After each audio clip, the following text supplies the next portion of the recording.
healing is going on for this brother. He can't use the right hand. He fractured the clavicle and the humerus bones in an accident. That is brother Isaac receiving his healing. As Jesus mends the fractured bones. Thank you, Jesus. He's now removing the arm sling.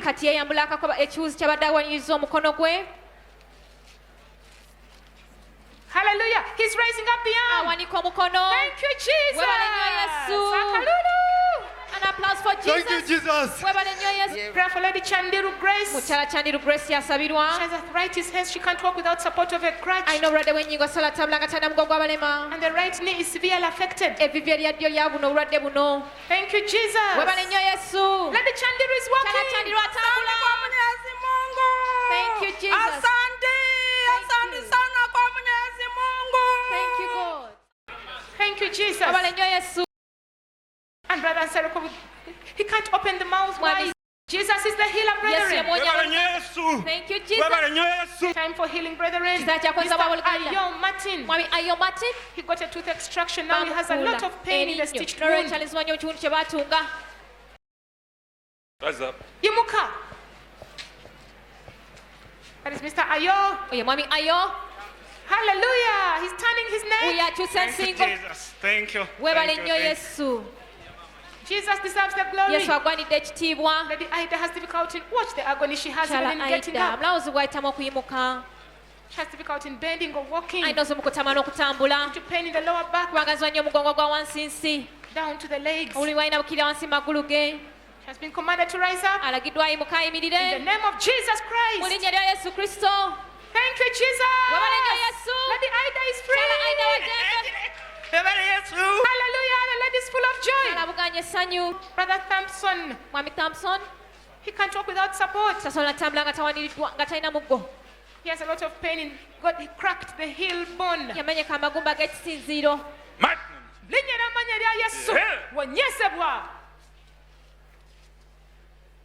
Watch the reaction in the leg of the brother, brethren. As Jesus mends the fractured bone of his heel. See the reaction, brethren. Rise up. He's putting the foot down. Thank you, Jesus. Hallelujah. Healing is going on. Lady Jennifer with difficulty in bending. Due to a backache. She has lumbar straightening and muscle spasms. Rise up. Yimuka. Jennifer. One thing you should do, stop cursing others. If you want to be free, you don't curse others.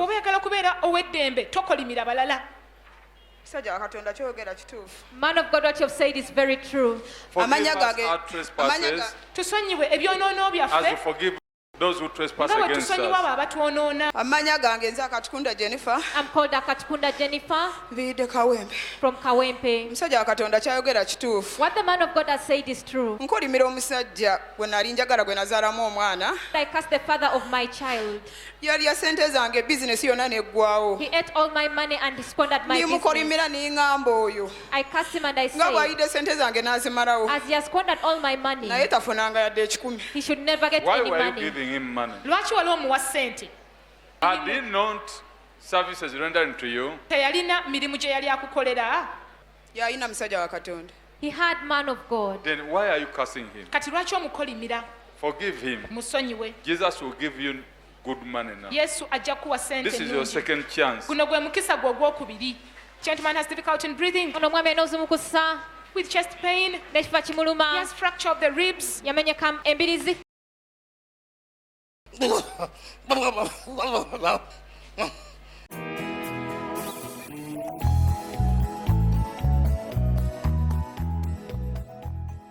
Why do you want to kill him?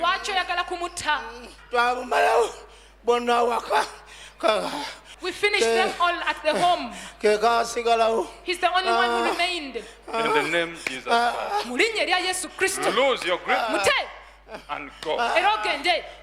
Come back no more. Thank you, Jesus. Rise up. Yimuka ssebo. For you are free. Kuba kati oli wa ddembe. That is Mr. Segawa. Oye mwami Segawa. Declared free. And remember, era jjukira, ever since you people went to the village, okuva abantu mwe mwagenda mu kyalo, to the land, ku ttaka, yes, your life has not been the same. obulamu bwo tebuddangamu kubeera kyekimu nate. Musajja wa Katonda akyogera kituufu. Man of God, what you have said is true. Amannya gange nze Segawa Lwazi Peter. My name is Segawa Lwazi Peter. Musajja wa Katonda kyayogedde kituufu. What man of God has said is true. Ku nsonga z'ettaka musajja Katonda zayogeddeko. Concerning the land issue, Era ku ttaka eryo lyerimu upon the same land, erya maama wange n'ekitange the land of my father and lye mother, bandekera which they left for me, kuba nze nalisikira. because I'm the heir. Naye nateekako mutabani wange ne mutabani wa muganda wange. I put my son and the son to my brother. Ne mbaawulizaamu wakati I divided the land into two for nga them, bagaanye okwatagana mu by'okulongoosa awaka. because they had failed to coordinate in terms of clearing up the home. Kye nakola So what I did, buli omu ne mukwasaako oludda lumu. I allocated each a part. Naye ekyaddira omwana wa muganda wange But what followed is that the son to my brother n'ankubira essimu nti Vincent, called and said that Vincent, oludda lwe wamukwasa the side you handed to him, alwazisa ab'ekyalo be has- balulimamu. he has hired it to the village people. They are the ones digging from there. Ne mugamba tolina buyinza bwazikawo wadde okupangisaawo oba olemereddwa okulimawo.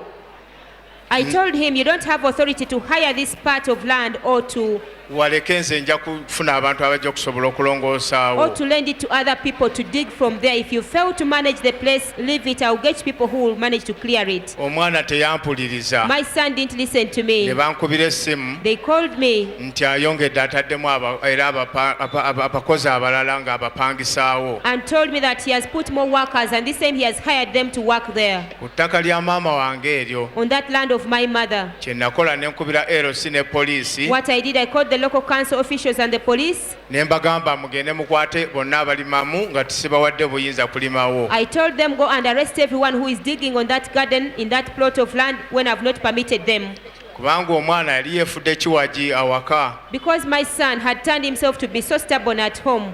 N'olweso omusajja wa Katonda kyayogedde ekituufu ekikwatagana ku ttaka. Therefore, what man of God has said is true concerning the land. Nagenda mu kyalo I went to the village. waaliyo mukwano gwange nga atukuza obufumbo obutukuvu. A friend of mine was going into holy matrimony. Ne ŋŋamba ka ŋŋendeko awaka maama I wange said- ne taata baafa. Let me take this chance to go home because my father and mother died. Ne ntuukako awaka. I reached our home. Nalekawo mutabani wange ne mutabani wa muganda wange I left my son there and the son to nga my be brother. bakuuma mu nnyumba awaka. They were the ones keeping that home. Ne bwe natuuka awaka nayitira mu manju. So when I reached there, I passed behind the house. Naye mba nnyingira mu nnyumba nga mpitidde mu manju. But having passed behind the house, when I tried to enter the house, Enviiri zanva ku mutwe.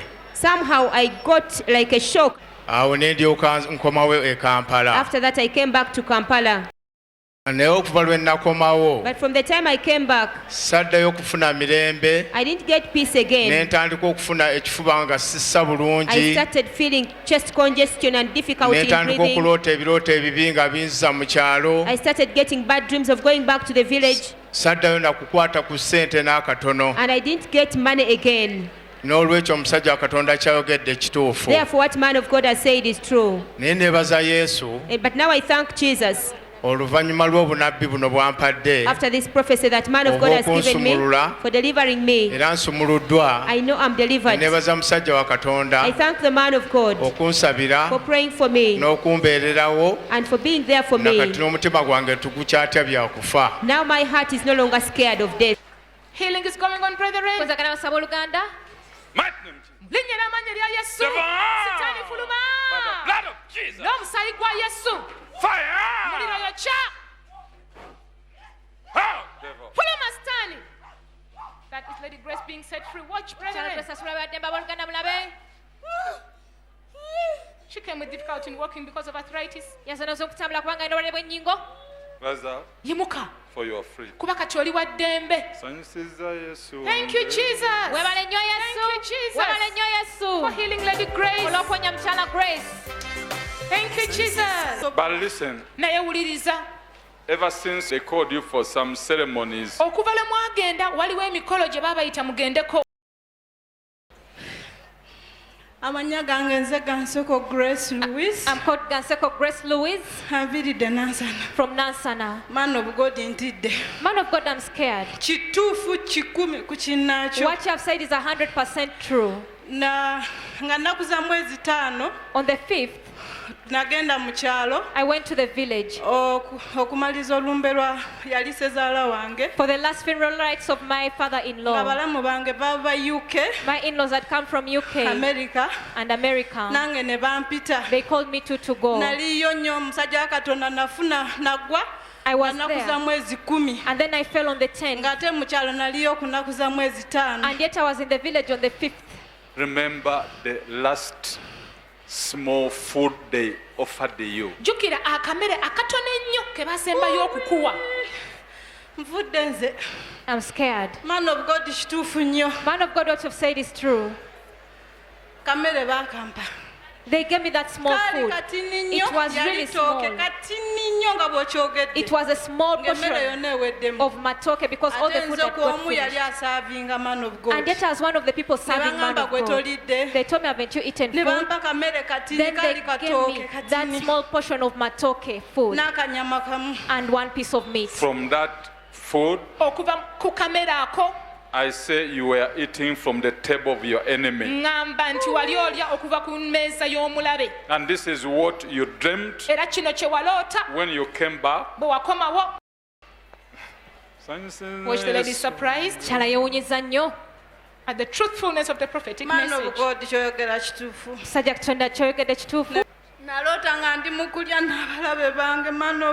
I dreamt that I was eating with my enemies.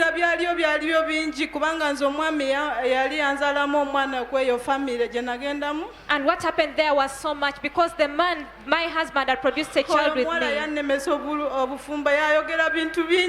But there's a girl who failed me in that marriage. The issue is that this woman of this young man whom you produced the child with was a friend to them. That's very true, man of God. Remember the medium fat girl? Man of God, she's called Abola Jane. She was his first girlfriend. So this is the woman who is their friend, who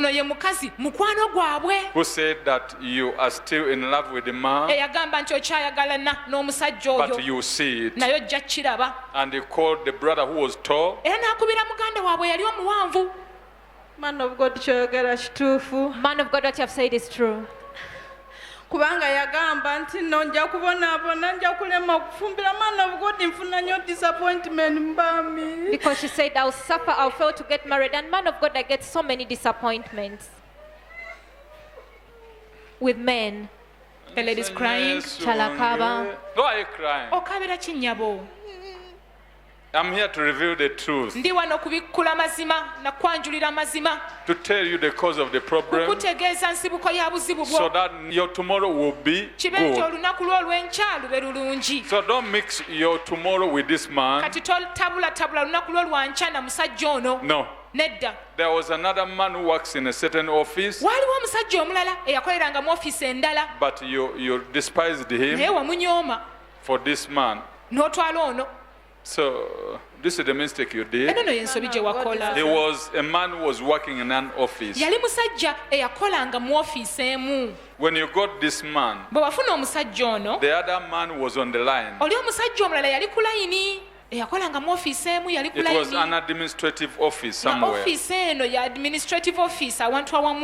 Amanya gange nze Ganseko Grace Louis. My name is Ganseko Grace Louis. Nganviridde Nansana. From Nansana. Omusajja mujjukidde. I remembered that man. Nali nsoma. I was studying mu high school. In high school. Yali ankwana. He was dating me. Ne munyomoola. I despised him. Alina mu office ya bunaanizibwa. He's working in a very responsible office. So omusajja wa Katonda byayogedde bituufu. Therefore what man of God has said is true. Owayisewo ekiseera. After some time, Nenfuna omwami wange gwe njagala. I got my husband whom I love, Yanzalamu omwana. the one who produced a child from me. Neera namalira nga twawukanye. But I ended up when we had separated. N'olwekyo omusajja wa Katonda ky'oyogedde kituufu. Therefore, man of God, what you've said is true. Neebaza Yesu okumponya. I thank Jesus for healing me okuyita mu bunabi buno through this prophecy n'okunsumulula and for delivering me. But now you are free. Ne kakati oli wa ddembe. That is Brother Mark Chiyinji being set free from this brain tumor that has caused him a headache. Ye mwami Mark Chiyinji asobola badde bakwatizimba kyalina kubonga ekimuletedde omutwe okumuluma. Thank you, Jesus. Webale nnyo Yesu. Thank you, Jesus. Webale nnyo Yesu. An applause of praise for Jesus. Hey, thank you, Jesus. Watch Brother Mark. He's a new creature. To God be the glory. Thank you, Jesus. Thank you, Jesus. Webale nnyo Yesu. Thank you, Jesus. Olo mukyala wange mama w'abaana bange. This is my wife, the mother to my children. Webale nnyo Yesu okumponya. Thank you, Mbadde Jesus, nfuna for healing me. obulumi. I had severe pain. Clap for Jesus the healer. Katukulira Yesu Kristo mu ngalo muwonya. Thank you, Jesus. Webale nnyo Yesu. Linnya n'amannya lya Yesu. Sitaani fuluma. Fuluma. Fire. Rise up. Yimuka nnyabo. How are you feeling? Owulira otya kati nnyabo? Ndi bulungi nnyo. Now you can kickbox him. Osobola omukuba ensambagere. Hallelujah. How are you feeling now? Feeling okay. I was feeling pain in my head and in my body. I couldn't train. Nenebaza nnyo Yesu okuba nga mponyeza nansaba ngenda kudda emizannyo gyange kuba mbadde siwulya bulungi nga lubine kwa training n'omuwa omutwe n'omubiri nga sobola kwekyanga kwa training. My name is Coach Chiyinji Mark Bugembe. I'm from Makerere. I'm a national player kickboxer. I got an injury when I was in my tournament. I was in the ring, but I got a sudden accident. I just fell down with no reason. They didn't kick me. They didn't smash me any punch on my head. But I just fell down, and I got an injury on my head. But good enough right now. I'm feeling okay. It was from the cassava flour Kati nno ekizibu kino kyava ku buwunga bwa muwogo. they brought to you. Bwe baakuleetera. This, It is true. I just put it aside. Even I didn't tell my wife to cook it. Kituufu musajja wa Katonda obuwunga baabundeetera ne nabuteeka bbali ne mukyala wange saamugamba bufumba. yeah. Musajja wa Katonda ky'oyogedde kituufu. Man of God, what you've said is Obuwunga true. bwa muwogo. That Amanya cassava gange nze flour. Wanyana Josephine. I'm Wanyana Ono Josephine. mwami wange. This is my husband. Musajja wa Katonda obuwunga bwa muwogo tubujjukidde naye tetwabufumba. Mukwano gwe yennyini ow'oku lusegere yabuleeta. His very close friend brought him that cassava flour. I remember that flour, but we did not cook it. And from that time, Okuva mu kiseera ekyo, when you went for the bwe tournament, wagenda mu tournament, you saw like a light. walabanga ekitangaala. When I went to the tournament, really I wasn't feeling myself at the warm right now. But when I went at the ring, I just fell down. You saw like a certain Walaba funny light. ekimyanso. Then you fell down. Walaba Then ekimyanso I fell n'ogwa down, then I wansi. knocked my head down. That's how I got that injury. Musajja wa That's it. Katonda kyoyogedde kituufu. So get that too. Nalaba ekimyanso nga ndi mu ringi ne nkuba omutwe ku wansi bwe ntyo bwe nafuna obuvune ku mutwe. So remember that Judah Iscariot Jjukira nti ne Yuda Iskariyoti was one of the 12. yali omu ku 12. So these are the friends Kati nno gino gy'emikwano in life mu bulamu who trouble themselves to put us down. abeetawaanya okutusuula ku ttaka. So I'll not talk directly about this friend who brought the cassava flour. Sijja kwogera bulambulukufu ku mukwano gwammwe ono eyaleeta obuwunga bwa muwogo. Had you eaten it? Singa mwabulya. And remember, you people, you were not fighting, you and your wife. Ate mujjukire bantu mwe temwalina ntalo wakati wo ne mukyala wo. Ever since that time, Naye okuva mu kiseera ekyo you started a misunderstanding Ne out of nowhere. That's it. Even right now, I've been misunderstanding. I've been getting some misunderstanding with my wife for no reason. I just ask, where have I? The woman who was calling you sweet, omukazi yakuyitanga sweeti now she said bogus. kati akuyita bogus. And you say, can you open your mouth and say bogus to N'ogamba oyinza me? okwasamya akamwa ako n'onvuma bw'otyo nti bogasi. Yeah, what is it? N'agamba You say, oh God, I will not beat this lady. sijja kuba mukazi You lady, I will not beat you. mukazi gwe sijja kukuba. Olina kyonjagaza. Olina kyonjagaza You're mukazi gwe. provoking me, woman. Sajja Katonda kyoyogedde kituufu ddala. What you've said is very true.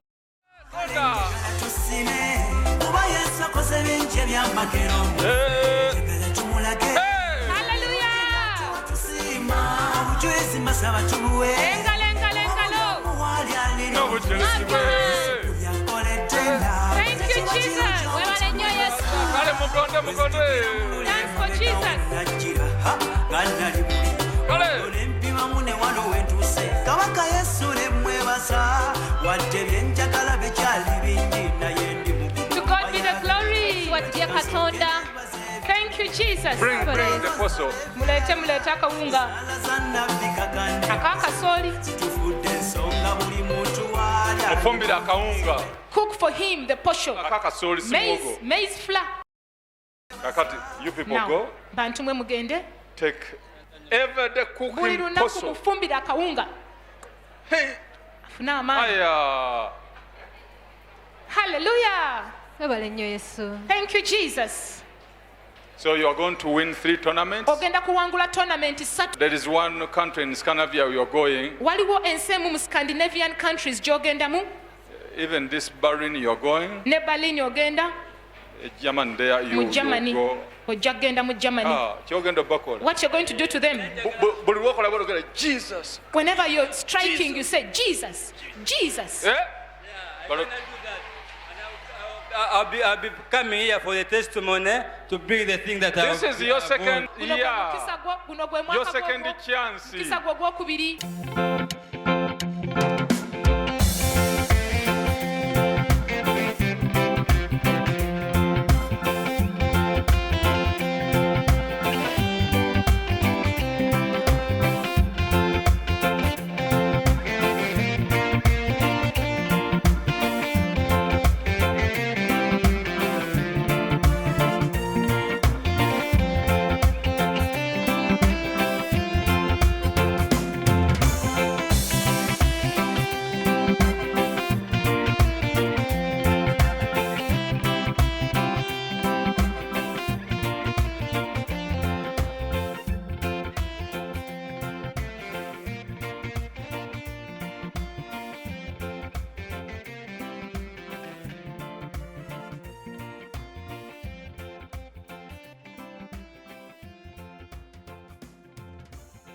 Lady Mbabazi Kawa has got diabetes for 1.5 years. Mukyala Mbabazi Kawa alina obulwadde bwa sukaali kwa mwaka 10 n'ekitundu. It's at 9.6. Ali butundu 9.6. Wonyezebwa.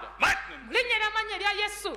Together with hypertension. Ana ne pressure eri waggulu nnyo. Father, thank you Kitaffe tukwebaza for her instant miracle. olw'okyamagalo kye ekyembagirawo. Rise up. Yimuka nnyabo. You are free. Oli wa ddembe. The Lord Jesus has healed you. Mukama waffe Yesu Kristo akuwonyezza. You dreamt a coffin. Waloota sanduuko ey'abafu. This coffin you dreamt was yours. Sanduuko ey'abafu eno gye waloota yali yiyo. You were going to die. Obadde ogenda kufa. We've gone to the road, Tugenze ku luguudo. and the side of the road up, Ku ludda olw'ekyengulu olw'oluguudo olwo. we branched, then we went to your home area, Ne tuweta ne tugenda ewammwe mu kyalo ky'ewammwe. and we found your burial place, Era we tusanze ekijja ky'ewammwe we babaziika. and they buried you there. Era we bakuziisa So awo. don't joke, because you are going to Tosaaga die. kubanga obadde ogenda kufa. ebyeyogedde bituufu omusajja wa Katonda. All that you have said is true. Sendoota bibinzo ndoota banzita. I dream people Sendoota killing me. bantwala mu nnyanja. I dream being taken to the Sendoota lake. omwana wange bamuyita. I dream that Nga mirundi ebiri. Twice I dreamt my child being Byoyogedde killed. bituufu. All that you have said is Death. true. Go! Gwakufa. Hey! Hey! Genda.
amanya ganje banyeta Mbabazi Kawa kuva Hoima Kyangwali. My name is Mbabazi Kawa from Hoima Kyangwali. Ze narwara obulwadde bwa sukaali. I've been suffering from diabetes kumala omwaka gumu n'ekitundu. for 1.5 years. Ninje eno omusajja wa Katonda n'ansabira. I came here and the man of God prayed for me. Naze eno eri mu 9.6. I came when my sugar level was at 9.6. Mwaka gumu n'ekitundu. That is how I've suffered for 1.5 years. Musajja wa Katonda n'amala kunsabira n'agamba bankebere. After man of God praying for me, he told the doctors to examine my sugar level. Nibankebera nibasanga egude hansi eri mu 5.8. When the doctors examined me, they found my sugar level has gone down to 5.8. I thank God. I thank Jesus. Praise God. Pray for Lady Mildred with diabetes at a level of 11.4. Mukyala Mildred alina wa sukali ali waggulu ebitundu 11 n'obutundu 4. With difficulty in walking or doing any heavy work. Ayina ozimu kutambula n'okola omulimu gwonna oguzitowa. She has numbness. Rise up. Yimuka. The Lord has healed you. Mukama akuwonyezza. Never try to take raw milk again. Toddangamu okugezaako okunywa amata agatali mafumbe. Musajja wa Katonda kyoyogedde ekituufu. Man of God, what you have said is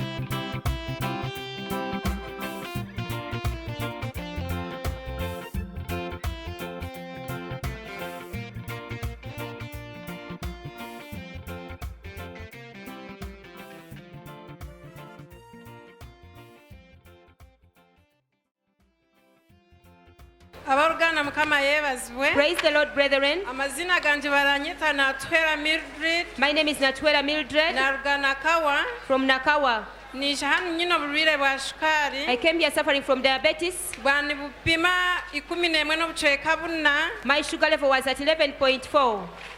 Omusajja wa Katonda kuyamala kunshabira. After man of God praying for me, bantwala kupima.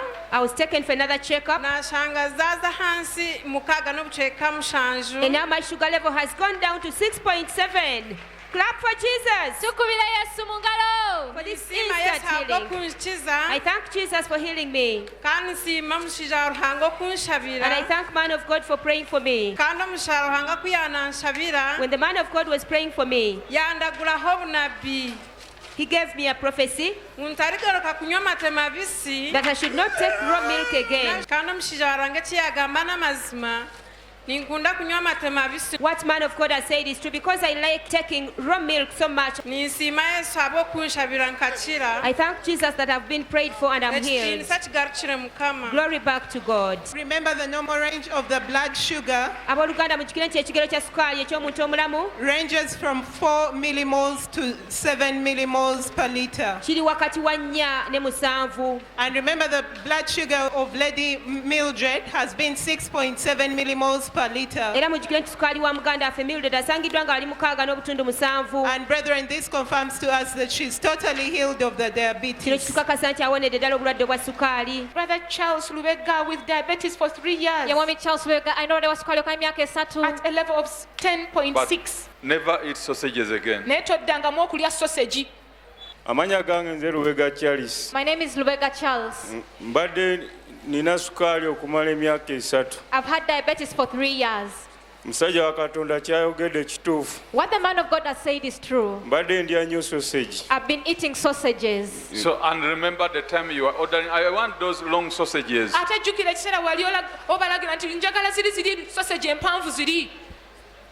Musajja wa Katonda kyayogedde kituufu. Man of God, what you From said these is true. long sausages, you began to get this diabetes. And the Lord is good because He gives you a dream when you see funny meat. mukama katonda mulungi kubanga atera okuwa ekirooto ng'olaba ebinyamanyama ebitategeerekeka. And you say, what is this dream? Am I going to die? Kirooto ki kino? Ngenda kufa? Musajja wa Katonda kyeyogedde ekituufu. Come here. Jangu wano ssebo. Now the Lord is healing you. Kaakano mukama akuwonya. Never touch these sausages again. Tokwatanga ku sausage zino nate. In the name of the Lord Jesus. Mu linnya erya mukama waffe Yesu. Thank you Jesus. Webale nnyo Yesu. Father, we thank you. Kitaffe tukwebaza. We bless your holy Erinnya name. litukuvu tuliwo omukisa. You are free. Oli wa ddembe. You are free. Oli wa ddembe. You are free. Oli wa The ddembe. Lord has healed you. Mukama akuwonyezza. Never eat sausages again. Tolyanga sausages nate. Because this is the cause of your diabetes. Kubanga eno y'ensibuko y'obulwadde bwo obwa sukaali. Obulwadde bwa sukaali ali ebitundu 27 n'obutundu 8. Special prayer to flush out this sickness of diabetes. Afune essala enjala osigukula obulwadde buno bwa sukaali. That is Sister Chomuhendo Catherine. Oyo mukyala Chomuhendo Catherine. Rise up. Yimuka. But remember the Energizer drink. Naye jjukira energy drink. Bino ebyokunywa ebizzaamu amaanyi. What you have said, man of God, is true. Musajja ate nabyogedde bituufu. I could drink Red Bull.